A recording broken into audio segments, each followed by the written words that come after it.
In October 2022, at the Mela Kitchen in Gettysburg, Pennsylvania, 23 artists exhibited their work, and 60 storytellers, singers, and artists from the Adams County community gathered in front of an audience of 150 people to share their interpretation of the theme, My Place at the Table. Almost a year earlier, through open meetings, focus groups, and online surveys, people living and working in Adams County were invited to choose the theme for the performance event. The first People Project was produced at Gettysburg College's Stevens Theater. It started as a small, simple, staged reading of first-person narrative stories with a purpose to build empathy and connections in the community through storytelling. Over the years, the project has evolved to include music, visual art, and a video component.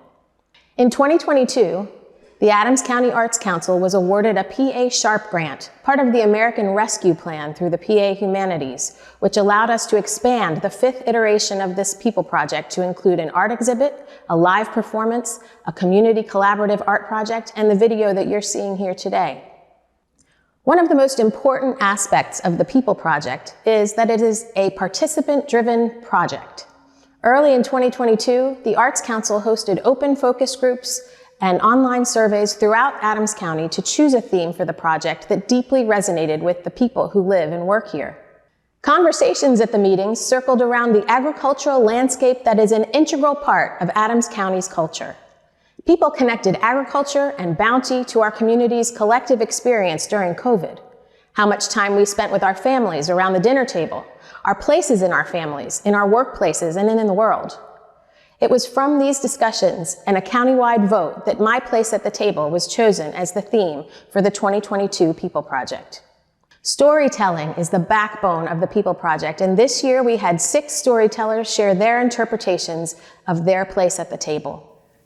In these days, when people describe their plates as Instagram-worthy, and when the New York Times publishes a list of Christmas gifts for foodies, it's hard to come right out and say that you don't like food all that much. Not like food. You're immediately a killjoy, someone who can't loosen up, can't savor life's simple pleasures. But there it is. It's true that even having become a vegetarian at the age of 10, I've managed to segue from a childhood of picky eating to being able to pass as normal at social events. But I'm still someone whose idea of meal planning is to make a big pot of lentil soup on a Sunday and eat it as far into the week as it will last. My kitchen has no signs insisting that people gather or eat, drink, enjoy. Really, I'd rather be reading. Though not a vegetarian, I had never had turkey before.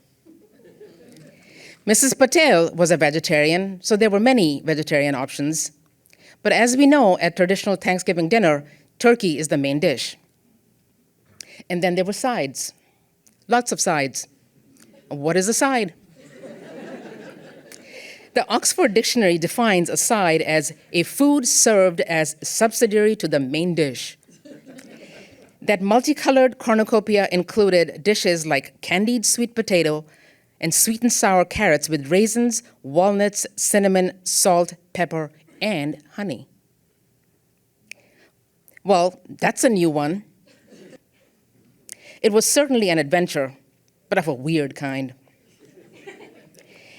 Eating all that food in one sitting so early in the afternoon just didn't make sense. And we still hadn't gotten to dessert. Pie, apples cooked with sugar in the middle of rolled out dough. That's going a little too far. You don't take a nice, crunchy, juicy piece of fruit like apple, cook it, and then put it between 2 pieces of white flour. Eat it warm with a glob of ice cream on it? What's that about? Well, today, it's one of my favorite desserts. This day after Thanksgiving became the day when God winked at me, beckoning me to the classroom of my kitchen with 2 innovative, creative teachers begging for a student to pay attention. And on that Friday, I gave myself over to the wonderment of that day. I caught myself noticing the invitation to a deeper awareness of what was taking place around me.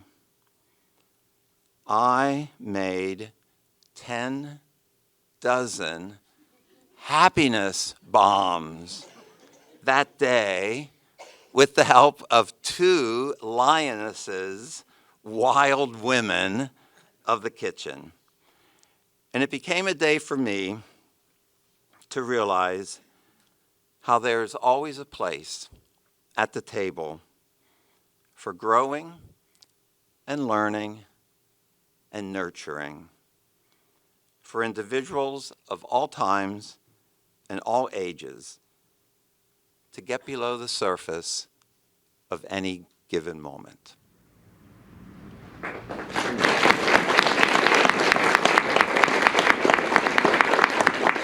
My mother, father, brother, and sister and I sat around my parents' dining room table, just the 5 of us, without our spouses or children. All of us, except my mother, had a glass of wine, scotch, or beer because drinking would certainly be necessary to provide the courage for the evening. It was the night before my mother's brain surgery, one of the many steps leading to a clinical trial that we were praying could give her more time since learning she had stage 4 melanoma. She had asked each of us to write her a letter. She explained how eulogies were great in theory, but the one person who probably would feel best hearing them was the one who never got the chance. So we all assembled together with our glasses full around the table, ready to share our letters to our mother. One key renovation was a ramp. You see, my mother was in a wheelchair for most of my life, and we all had memories of going through back doors, freight elevators, or lifting her and her chair up stairwells. It was important to us that every person entered through the main door without feeling put out. One day during the renovations, when I was complaining how expensive and over budget everything was, as I often did, including the ramp, my sister quietly said, "Patrick, we will dedicate the ramp to Mom." After pausing for a minute, I simply replied, "Well played, sis. Well played." That's when my grandmother stepped in, and she said we could live with her. Her house was my home. It was here that I had a safe and loving place at the table. My grandmother, Reverend Eliza May Myers, was the most influential person in my life. She was a reverend when there were those who did not want a woman in this position. She drew a crowd on the courthouse steps in the 1940s, right here in Gettysburg. She was strong and passionate, and she was not afraid to stand for what she believed was truth. I would love to have her boldness in these times we're living in now. I can't exactly remember all of the ins and outs, but somewhere along the way, we reached a point where my sister was my best friend. That's what made leaving her infinitely harder. We dropped Gabriella off for her freshman year of college only a few months ago. We were in Lynchburg, Virginia with her for a few days, and each one was emotional in some way. As we sped down the highway, farther and farther away from my built-in best friend, the black interior of our van seemed to swallow me whole as the hamster wheel in my head just kept spinning like some poor little rodent was running for his life. It makes sense that relationships change as lives do. That in no way equates to the changes hurting any less. But in the end, I know it's all worth it. Once a theme was chosen, we began to look for people who wanted to participate. One person who came forward was local musician, composer, and educator Matt Carlson.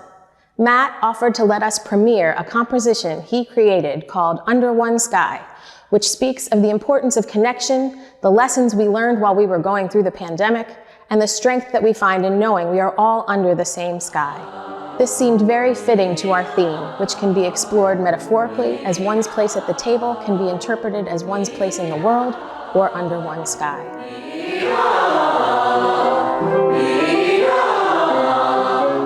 I wrote this piece, I wrote it for a choir you may have read that was all on Zoom.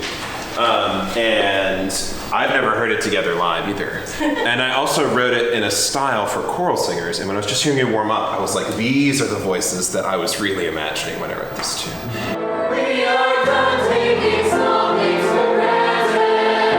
We are growing and learning to grow. We are leaning on. You know, when I wrote this text, I was thinking of someone that's quarantined for months, sitting in their own house, in their own room. See, that's so hard. And for me, we're out of quarantine before you got to we'll be in the same room in the end. So stay in your own bubble until you get to that crescendo and let that open it up. Love and grace, grateful for today. Can't let this time go to waste. How we wrote this piece is I asked them, what are things that you've learned about yourself and ways that you've grown as a person through all of this craziness going on? And someone wrote in the Zoom chat, and they wrote, although we are divided, we are stronger united. It's beautiful words to put in the song.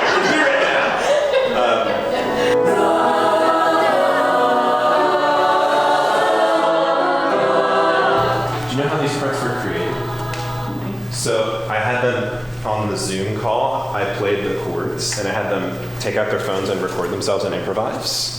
And then they sent all those in to me through Google Drive, and then I transcribed them and wrote them into music. So what you're singing are improvisations that someone else created. Because composition is frozen improvisation. And improvisation is instant composition. Stravinsky said that. Well, Stravinsky said the first time. I said the second.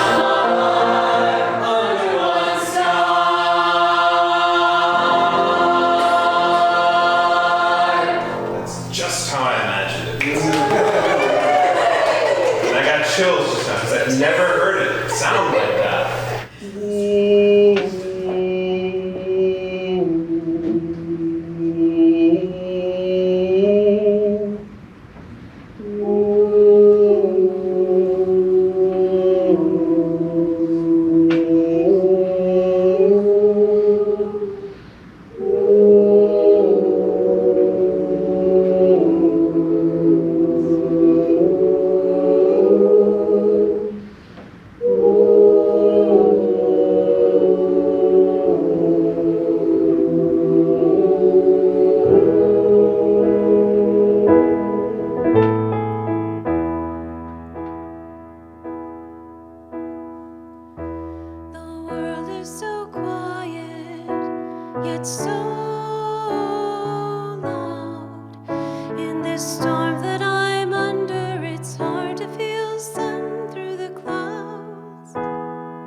Despite the desperation,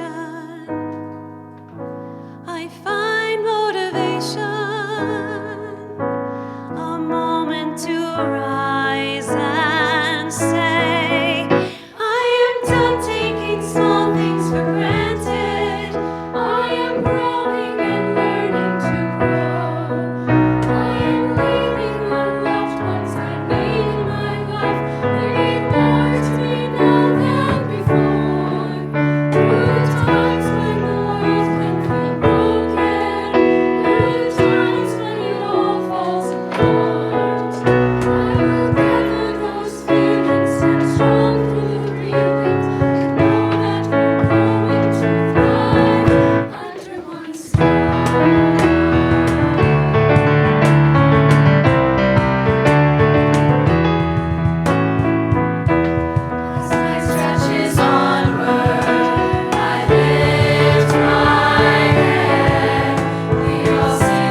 year to the People Project was an invitation to the public to contribute to a collaborative piece of art. Arts Council stained glass artist and instructor Christian Parker offered several opportunities throughout Adams County between August and October for community members to cut and sand pieces of glass that would be used as part of a mosaic composition. Audience members at the performance event also participated in this work. The piece is called One Piece at a Time, and the finished work will be installed at the Arts Council in the Arts Education Center in early 2023. In 2021, the People Project was offered as a video, which allowed us to take on a visual art component for the first time. The pandemic taught us that there were people with stories to tell who may not want to get up in front of an audience and verbally share their stories, but whose messages were equally important. So in 2022, the People Project event included an exhibit of works created by the Adams County community based on our theme, My Place at the Table. 23 artists contributed work in a variety of mediums. 3 of those artists participated in the performance aspect of the event, sharing the thoughts behind their creations, which were also projected for the audience.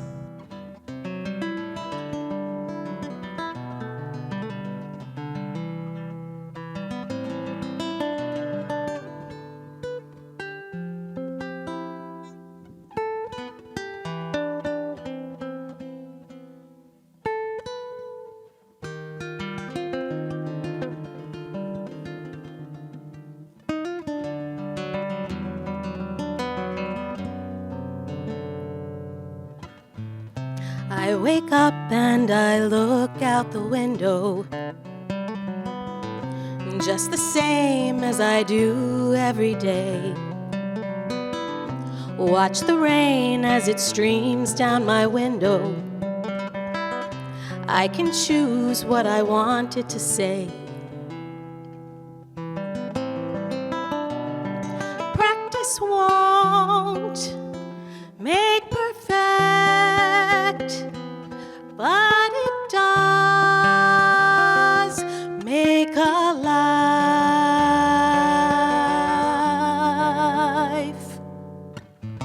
Pour my coffee, watch the steam rise above it,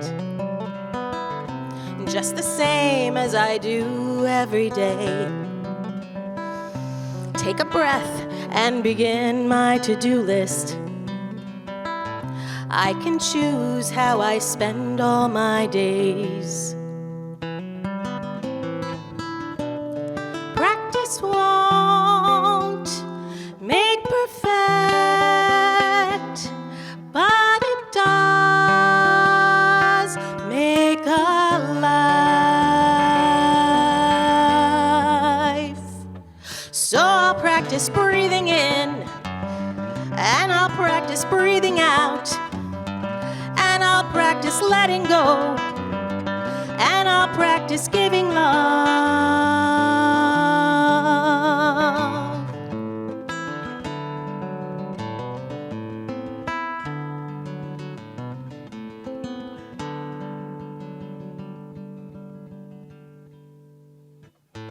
Lay my head down upon my soft pillow, just the same as I do every day. Close my eyes, remember all that has happened. Write the story of an ordinary day. Practice won't make perfect, but it does make alive. So I'll practice breathing in, and I'll practice breathing out, and I'll practice letting go, and I'll practice giving love.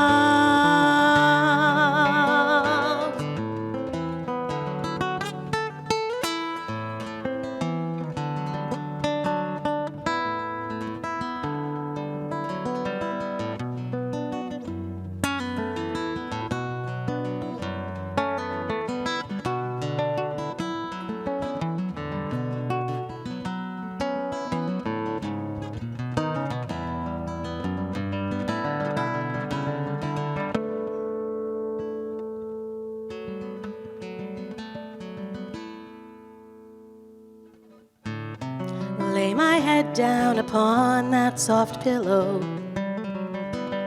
just the same as I do every day. Close my eyes, remember all that has happened. Write the story of an ordinary day. It's the story of my everyday.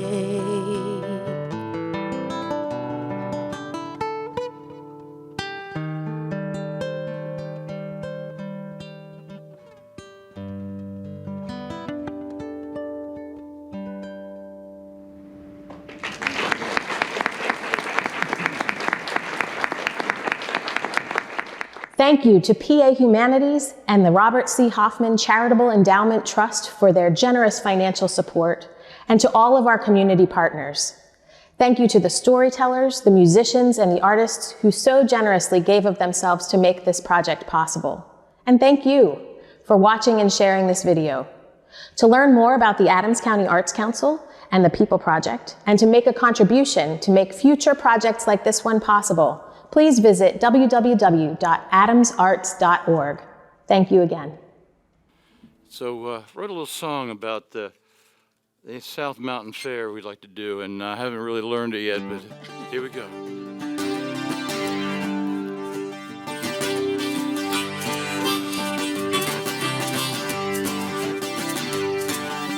One thing I love to do, and maybe you do too, is to head on down to the South Mountain Fair.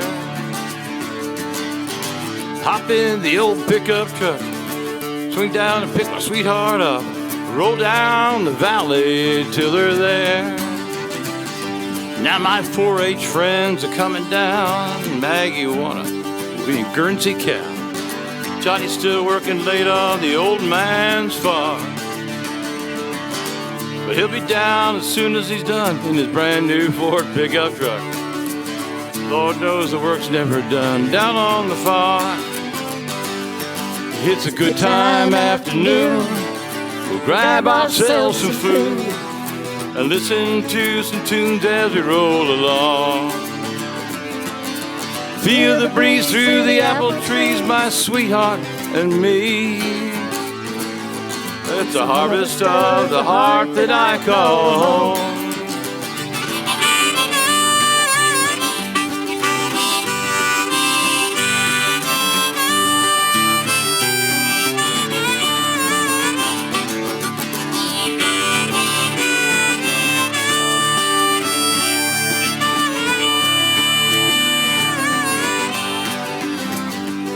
Ain't it funny how you see the world? Tilt the world with it, girl. Or from a Ferris wheel high up in the sky. Funnel cakes and tummy aches, cotton candy and chocolate shakes, and country music on a warm summer night. Well, it's the 100th South Mountain Fair. Every friend and family coming in from everywhere. Oh, jellies and jams, cakes and pies and judges. Farm boys are sneaking a peek, fair green and all a chance to be underneath that starlit sky. It's a good time afternoon. We'll grab ourselves more food. Oh, listen to that radio as we roll back home. Feel the breeze through the apple trees, my sweet Capucine and me. It's a harvest of the heart. It's a harvest of the heart. It's a harvest of the heart that I call home.